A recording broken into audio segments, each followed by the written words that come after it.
Сәлеметсіңдер ме балалар? Сәлеметсіз бе мұғалім? Отырамыз.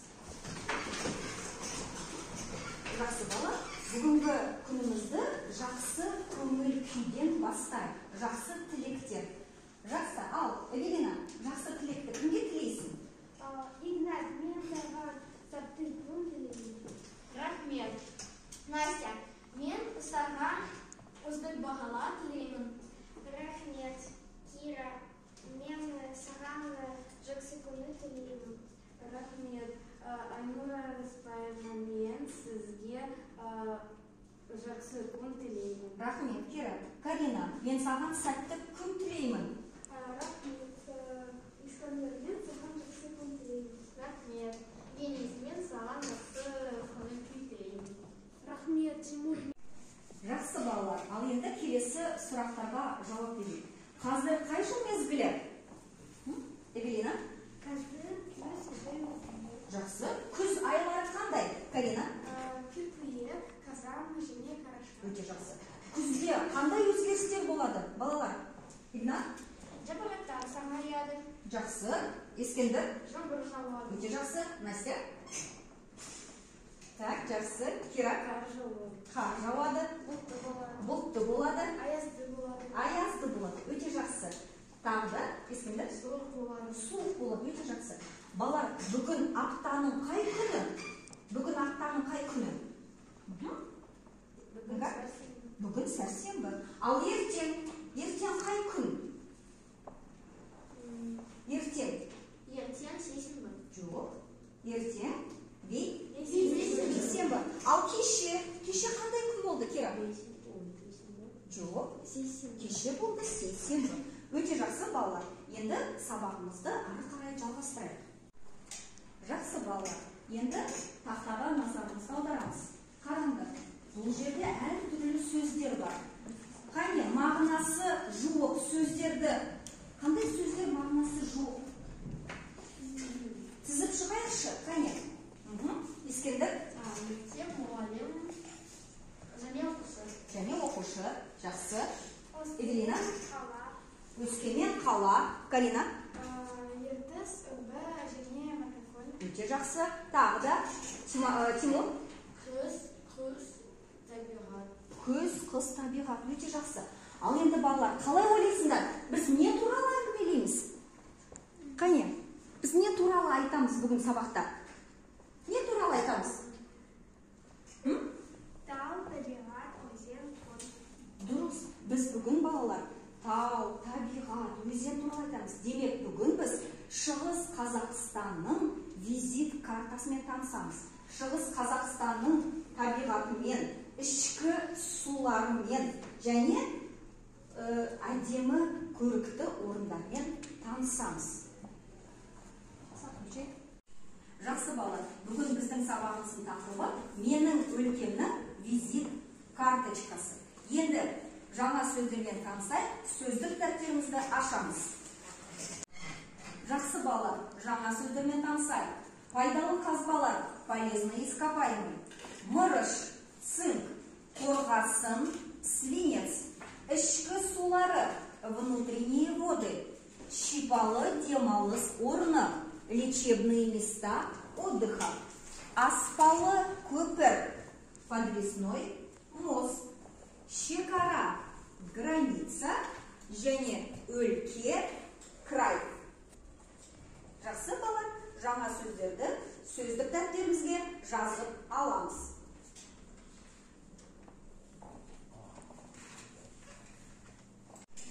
Жақсы балалар, бүгінгі біздің сабағымыздың тақырыбы менің өлкемнің визит карточкасы.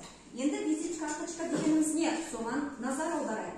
Визит карточкасы адам, үйім, елді мекен, мемлекет жөніндегі байланыс ақпарат жазылған хабарлама қағазы. Балалар, менің визит карточкама назар аударыңдар. Сендер көріп тұрсыңдар.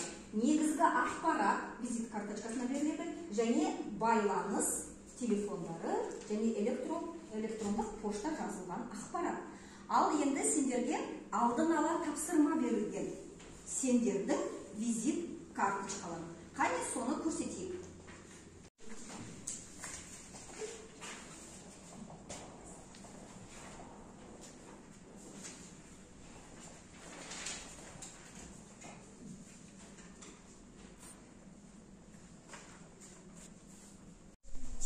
жақсы.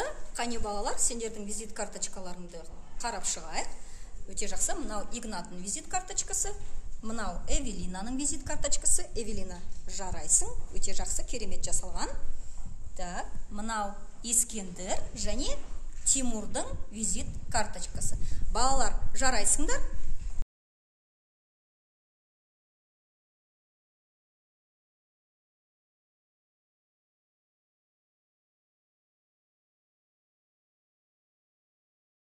Жақсы балалар, енді бүгінгі тақырып бойынша мәтінмен танысайық. Мәтінді мұқият тыңдаңдар. Ресей мен Қытаймен шекаралас. Қазақстанның шығысында орналасқан. Шығыс Қазақстан түрлі түсті металлургия орталығы. Біздің облысымызда мырыш, қорғасын, алтын, күміс сияқты металдар бар. Шығыс Қазақстан облысының қысы суық, жазы ыстық. Өлкенің ең басты өзені Ертіс, ең ірі көлдері Марқакөл, Алакөл, Рахман, Себеный. Марқакөл қорығында қызыл кітапқа енгізілген құстар, жануарлар, өсімдіктер бар. Аймақтың басым бөлігінде Алтай, Қалба, Тарбағатай, Мұзтау таулары алып жатыр. Өлкемізде шипалы демалыс орындары көп. Солардың бірі Рахман көлі. Қазақстанда жалғыз аспалы көпір бар. Бұл аспалы көпір дүние жүзі бойынша 17-ші аспалы көпір. Ол Семей қаласында орналасқан. Өскемен қаласында көптеген саябақтар, музейлер бар.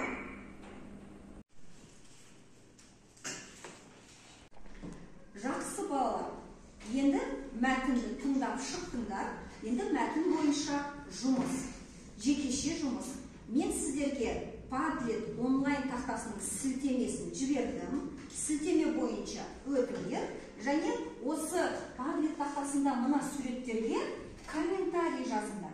Мынау Шығыс Қазақстанның өзен көлдері, мынау Шығыс Қазақстанның таулары, ал мынау не балалар? Бұл аспалы көпір. Өте жақсы. Және мынау Марқакөл. Өте жақсы. Енді сілтемеге өтіңдер. Жақсы балалар, ал енді қане? Настя, өте жақсы. Настя комментарийін жазып жатыр. Эвелина.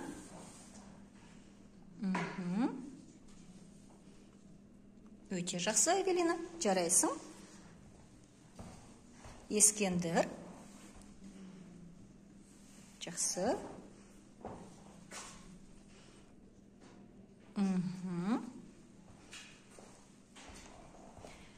Так, жақсы. Кира комментарийін жазып жатыр Кирада.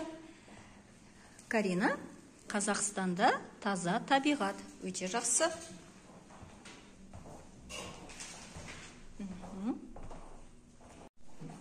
Романың комментариясы. Өте жақсы, Рома. Жарайсың.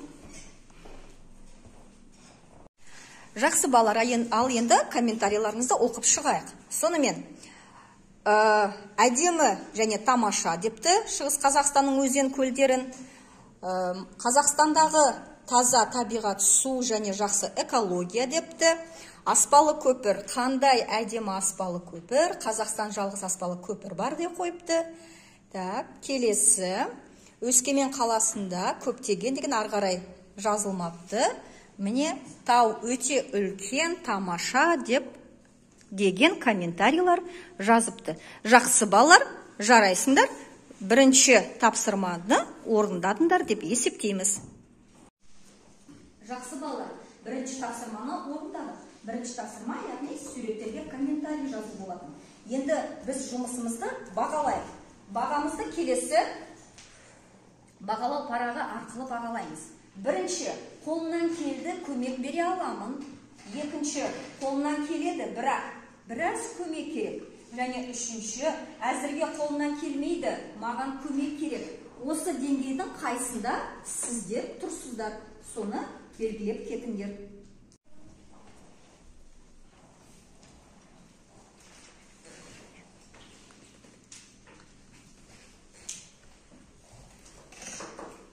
Өте жақсы балалар. Эвелина, сен қай деңгейдесің? Керемет. Ескендірдің бағалауы. Мынау Тимур. Өте жақсы. Қане, қыздар? Кира? Лиза. Жақсы. Демек, тапсырманы бәріміз орындадық. Кира? Өте жақсы. Қане, балалар? Іңкәр, Денис және Рома. Өте жақсы.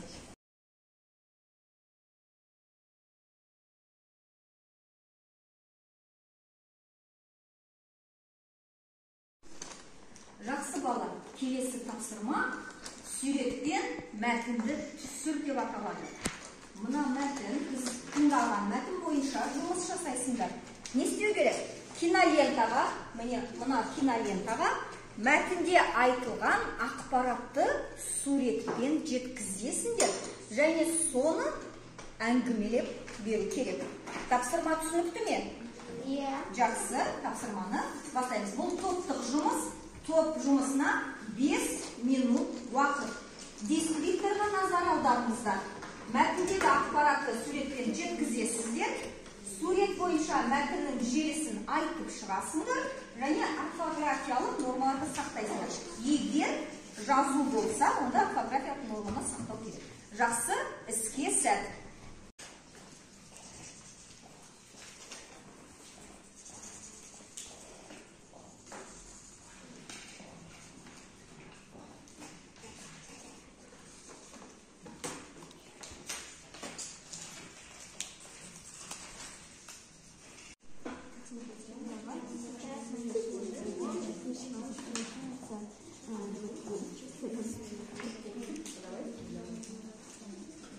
Жақсы балалар.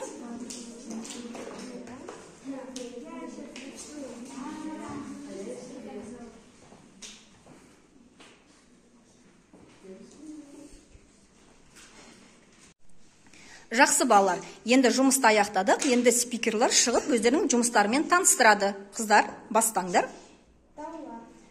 Бұл мұстау өте тамаша.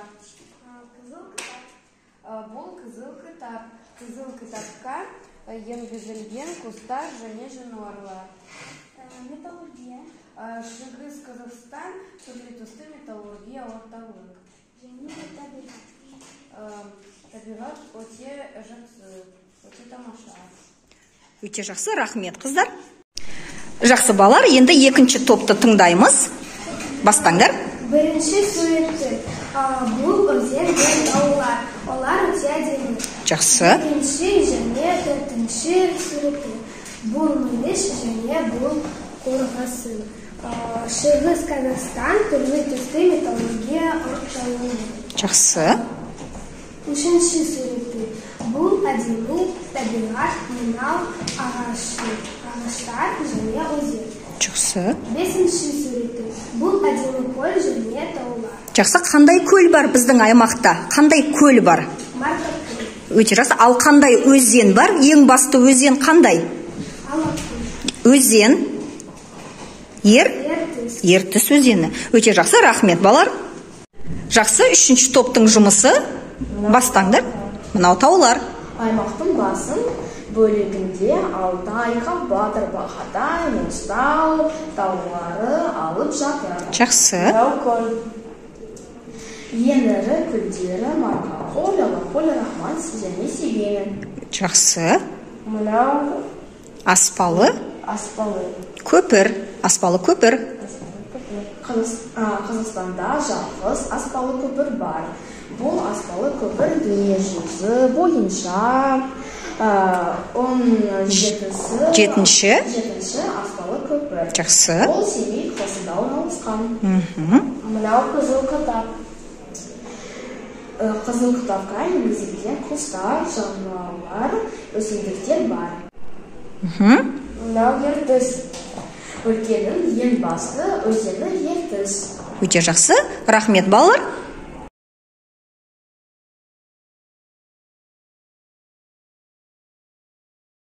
Топтық жұмысты өте жақсы орындадыңдар. Енді топ спикері, топ басшысы болып, өздерінің жұмыстарында бағалаңдар. Бағалау жетістік баспалдағы арқылы бағалайсыңдар. Жақсы. Бұл өте оңай болды. Егер жұмысты істей алсаңдар, қолдарынан келеді, тапсырып көрейін, қалай істесем екен, мен мұны істеп көрейін, мен мұны істей алмаймын, және мен мұны істемеймін. Осы баспалдақтың қайсында сендер тұрсыңдар, соны белгілеңдер. Енді топ жұмыстары өздерін қалай бағалады екен? Бірінші топ өте жақсы. Бірінші топтың жұмысы өздеріне оңай болыпты. Екінші топ жұмыстарың өте оңай деп бағалапты. Жарайсыңдар. Және үшінші топ өздерінің жұмыстарын өте оңай деп бағалапты. Жақсы, балалар, жарайсыңдар. Келесі тапсырмаға өтейік. Келесі тапсырма есте сақта деп аталады. Бұл тапсырманы сендер топпен жұмыс істейсіңдер. Не істеу керек? Тапсырма мәтін мына тақтада тұрады. 3 мәтін сыныптың 3 жерінде. Сендер кезек мәтінге жүгіріп келіп, мәтінді 10 секунд оқисыңдар. 10 секундтан кейін топқа келіп, естеріңде не қалды, соны жазасыңдар. Түсінікті ме? Жұмысқа 5 минут уақыт. Жақсы, іске сәт. Ал енді тапсырмамызды бастайық. Ал кеттік. 10 секунд уақыт.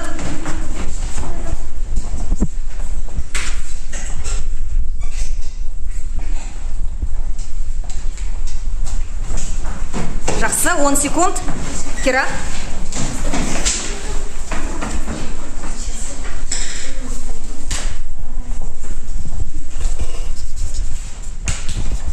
Он секунд уақыт.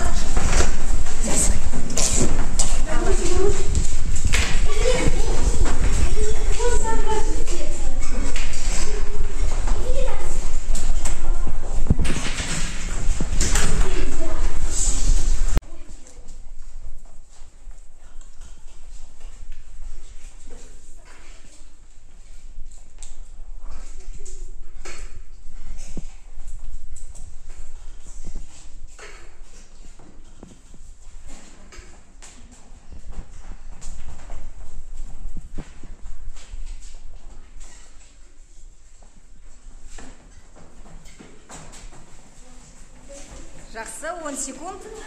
Денис, 10 секунд.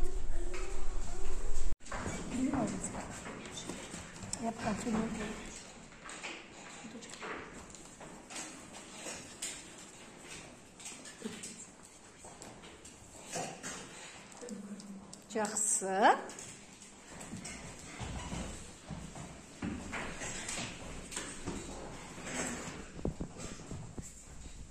Соңғы айналым.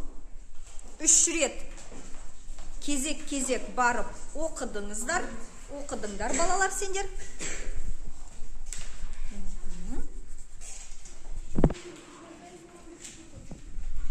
Енді жұмыстарыңызды жазып, спикер таңдаңдар. Енді спикерлардың тыңдайық. Міне топтың жұмысы. Естерінде қандай ақпарат қалды екен? Ал, Кира, баста. Шығыс Қазақстан Ресеймен шектес еді. Шығыс Қазақстан түрлі түсті металлургия орталығы. Қызыл кітап жануарлар, өсімдіктер бар. Шығыс Қазақстан өзендер, көлдер бар. Бұл Ертіс және Марқакөл. Шығыс Қазақстан облысының қысы суық, жазды ыстық. Өте жақсы. Жақсы. Кира, рахмет. Отыра ғой. Келесі ақпаратты Эвелина оқиды. Қазақстан бар. Қазақстан көп мұражай бар. Шығыс Қазақстан түрлі түсті металлургия орталығы. Күзі суық, жазы ыстық. Ең ірі көлдері Алакөл, Маркакөл, Сибин, Алакөл, Рахимия. Рахман. Жақсы, жарайсыңдар. Ақпарат, сендердің топтардың ақпарат. Келесі Тимур оқиды. Шығыс Қазақстан, Көлінер, Маркакөл, Алакөл. Бұл ол үстіне орналасқан және өзіне ертіс. Қазақстан өскеменнен ең босты өзіне ертіс, ең ірі көлдері Маркакөл және Сибин. Шығыс Қазақстан қысы суық, жазы ыстық. Өте жақсы. Болды ма? Өте жақсы. Рахмет, Тимур.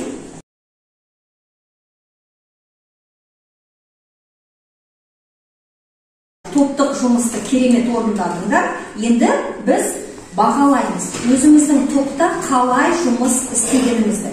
Біз блок ағашы арқылы бағалаймыз. Демек, топтың жетекшісі келісе отырып, топ қай деңгейде жұмыс істегенін бояйды. Мысалы, мүмкін сендердің топ мүшелерін мүлдем жұмыс істеген жоқ шығар.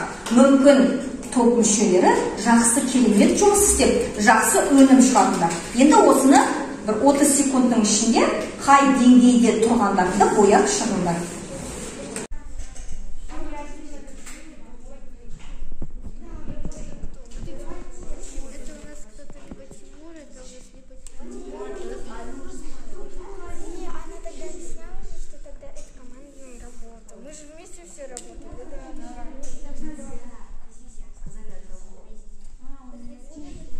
Бірлесіп, ақылдасып,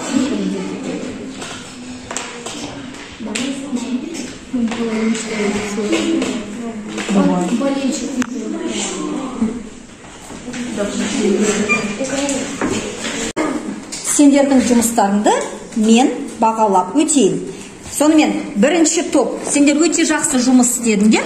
Мен сендерді биік деңгейде жұмыс істегендеріңді бағалаймын. Жақсы, жарайсыңдар.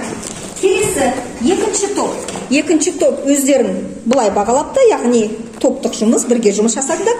Өте жақсы, керемет. Мен сендердің жұмыстарыңды да жоғары деңгейде бағалаймын. Жақсы. Енді үшінші топ сендердің жұмыстарын топтық жұмыспен істегендеріңді көрсетіп отырсыңдар. Өте жақсы, сендердің жақсы жұмыс істедіңдер. Яғни сендерді де жоғары деңгейде бағалаймын. Жақсы, жарайсыңдар балалар. Енді келесі тапсырмамыз сұрыптау деп аталады. Сендердің алдында көптеген сөздер, әр тақырыпта сөздер берілген. Сендердің мақсаттарың бүгінгі тақырып бойынша сөздерді белгілеу. Түсінікті ме? Бүгінгі тақырыбымыз, яғни өлкеміздің визит картасы, біздің өлкемізге қатысты сөздерді белгілеп өту керек. Жақсы, бастаймыз.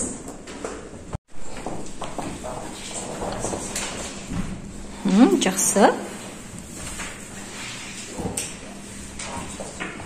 Бүгінгі тақырыпқа қатысты сөздерді белгілейміз. Жақсы.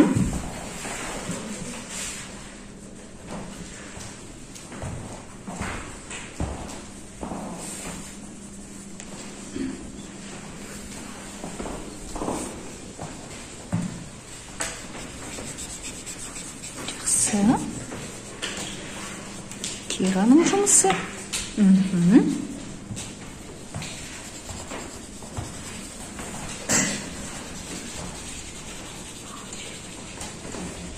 Жақсы, Карина, жарайсың. Үңгар.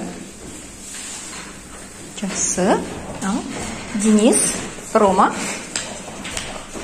Бүгінгі сөзге тақырыпқа қатысты қандай сөздерді белгіледі?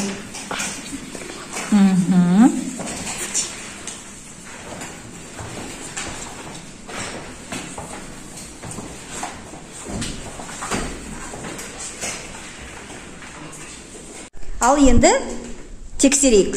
Тимофей? Ертіс, Тарбағатай, Ольбі, Визитка, музей. Өте жақсы. Өзен. Жақсы. Эвелина? Тау, Қорғасын, Аспалы, Ульбы. Жақсы. Аспалы көпір. Игнат? Өскемен, Ульбы, Ертіс, Өзен. Ертіс. Өзен, Визитка, музей, Тау, және Саябақ. Өте жақсы. Жарайсың. Карина? Өскемен, Тау, Ертіс, Өзен, Тарбағатай, Қорғасын, Ульбі, Өсімдік, Аспалы, Визитка және Саябақ. Өте жақсы. Жарайсың. Қане қыздар? Лиза? Өскемен, Тау, Ертіс, Өзен, Тарбағатай, Ульбі, Қорғасын, Визитка, Аспалы. Аспалы. Өте жақсы. Кира?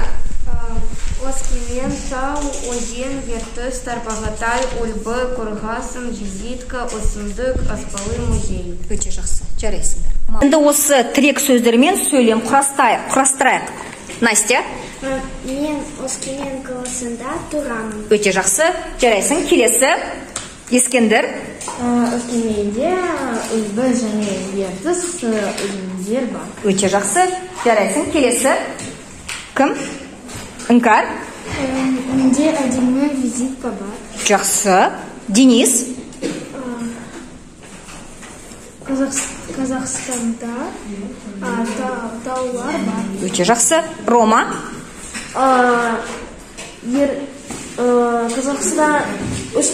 Қазақстанның өзендер Ертіс және Ульбі. Ертіс және Ульбі. Өте жақсы. Кира, тірек сөздермен сөйлем құрастыр. Өскеменде музей көп. Өте жақсы. Жарайсың.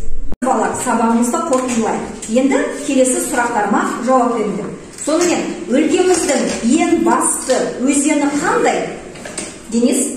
Өлкенің ең басты өзені Ертіс. Ертіс. Өте жақсы. Келесі, біздің облысымыз ненің орталығы?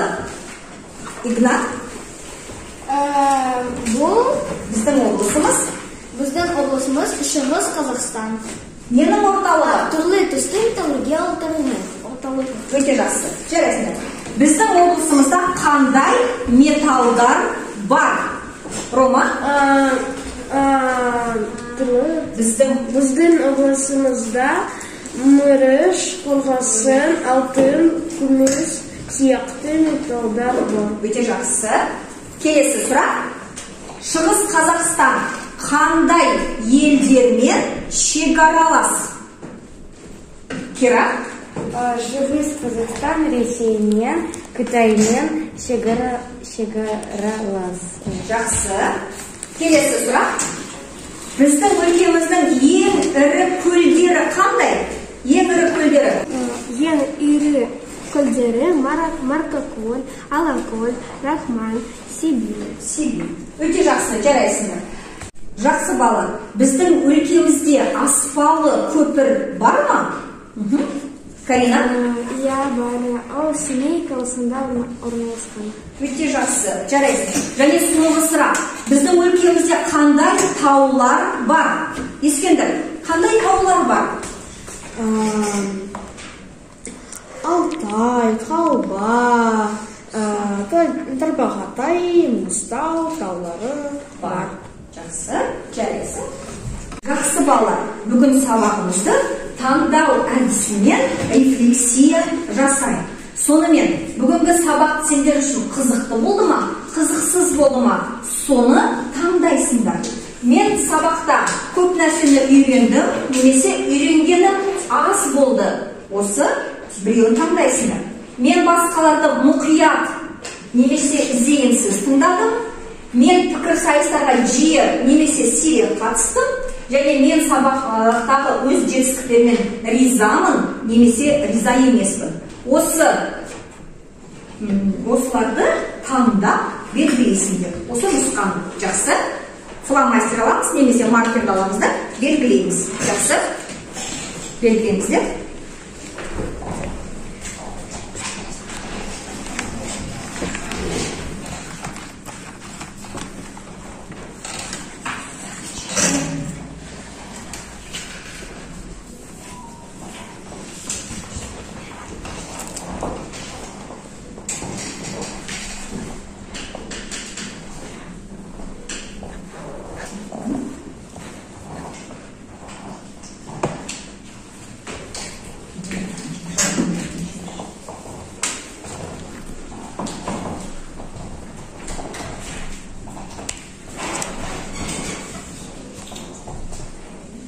рефлексияларында тыңдап өтейік. Настя.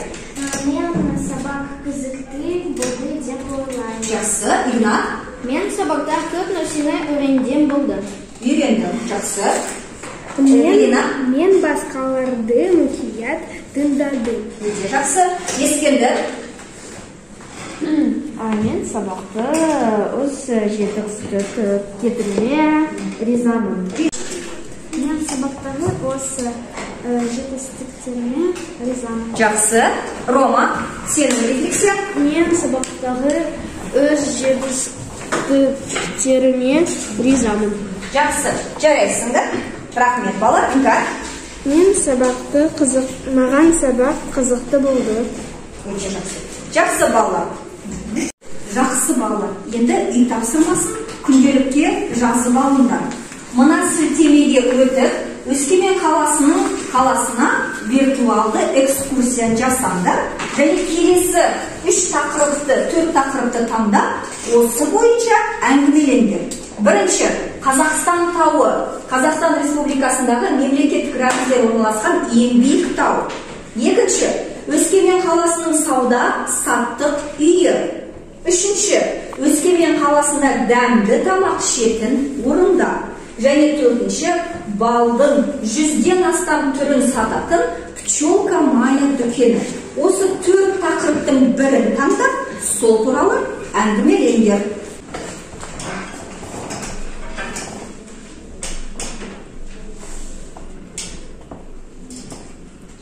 Бүгінгі сабақ үшін рахмет. Сабақ аяқталды. Сау болыңдар. Сау болыңыз, мұғалім.